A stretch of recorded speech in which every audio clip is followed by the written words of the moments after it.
Hello everyone, welcome back to Emstine TV. In today's video, we are going to Ghana and Indonesia. What are we going to see in these two countries? A question was asked, which one is more developed, Indonesian or Ghana? Through this question, we get answers from both Indonesians and the Ghanaians and people who are not even citizens of these two countries, as we are going to be seeing in this video. Thanks to my returning subscribers. You guys are all the best. Thanks for the continued love and support. And if you are new to the family, please, you are highly welcome. Feel free, and please do consider subscribing and turning on your notification bell so that when we upload, you get notified and we keep sharing. So we are going to be listening to both Indonesians, Ghanaians, and other people who are not from these two countries. Someone says this is probably an Indonesian. He says Ghana is more advanced than Indonesia. It is true, but in English proficiency only. English is a lingua franca in Ghana, so almost every Ghanaian speaks English well. And for Indonesian people, their English is not the best in the world. But other than that English proficiency, Indonesia is much more advanced than Ghana.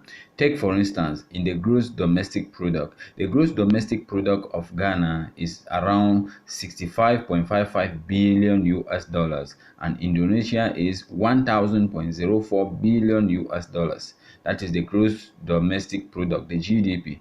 Not only does it make economic more powerful, but it also gives strength to diplomacy and defense sectors of Indonesia. The gross domestic product, that is the GDP per capita of Ghana, is $2,202.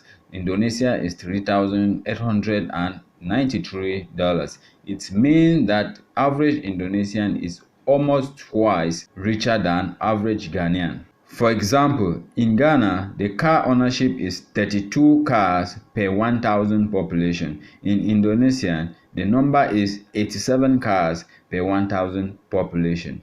Every year, less than 10,000 cars is sold in Ghana and about 1 million cars are being sold in the whole of Africa.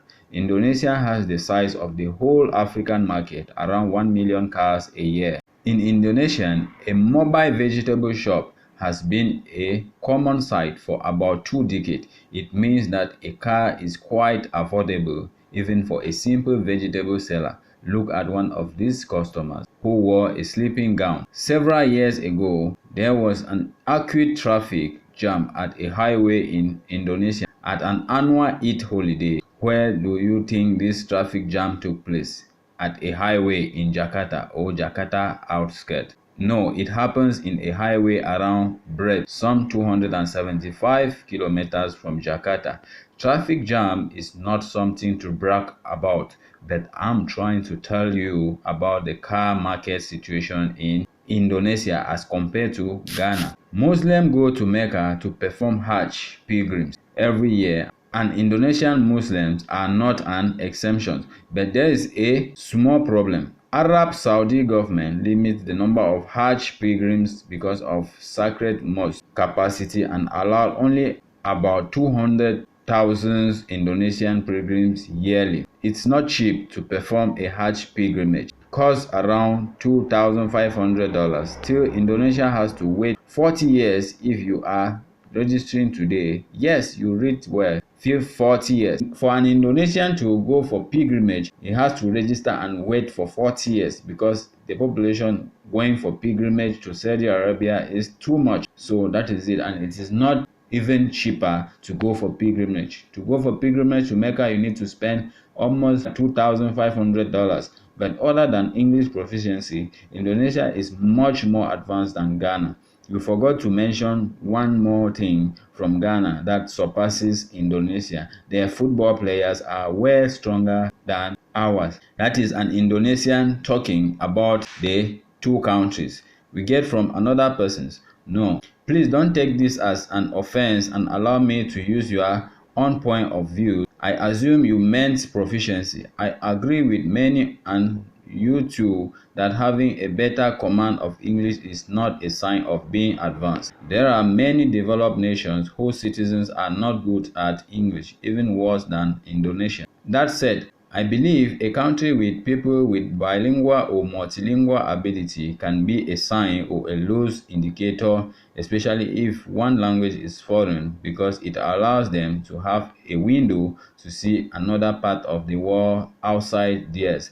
As English is the international lingua franca, it is a bigger window, just like what we are doing in the English forum, which has more posts than that of the other languages. So in any English forums or in any forums around the world which have mixed people, it always have more write-ups or more discussion on English than any other language. National pride can be developed further if its citizens can acquire more knowledge, including that from other parts of the world. Sorry, I disagree. You have painted a picture that Indonesia is relatively more advanced than Ghana, except football. Of course, yet being humble and open-minded to learn is a recipe to a nation's development. It's especially true when times of extreme uncertainty still ahead. It's of no particular honor to be able to speak English. If anything, it only shows your nation was colonized by the British and that your native language is too mediocre to have school subject taught through it. And now we can almost be rest assured that the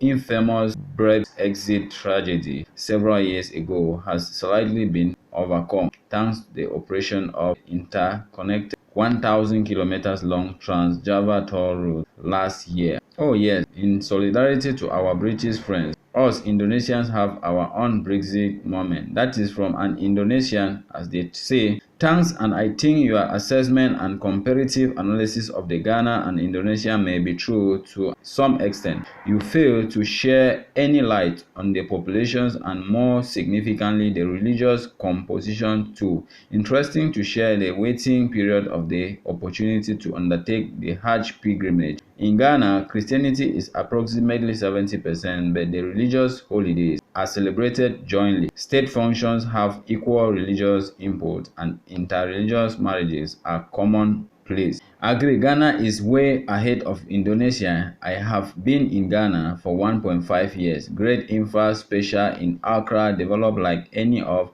the USA state. Currency is also strong. They have cocoa and shea butter business, which makes difference now. Even they are doing good in palm as well as in terms of education. 90% people speak English. He said Ghana is ahead of Indonesia in English speaking proficiency, but other than that, Indonesia is well ahead of Ghana. English is educational, but I don't think it is appropriate to associate English with the education of a country as a whole. Just look at Japan. Indonesia has more cars because of finance companies accept credit applications even when customer is unemployed. But what is the population of Ghana versus Indonesia? Indonesia is about 140 people per kilometer and Ghana is about 100 people per kilometer. That is it about the question that has been answered so far. What is your own take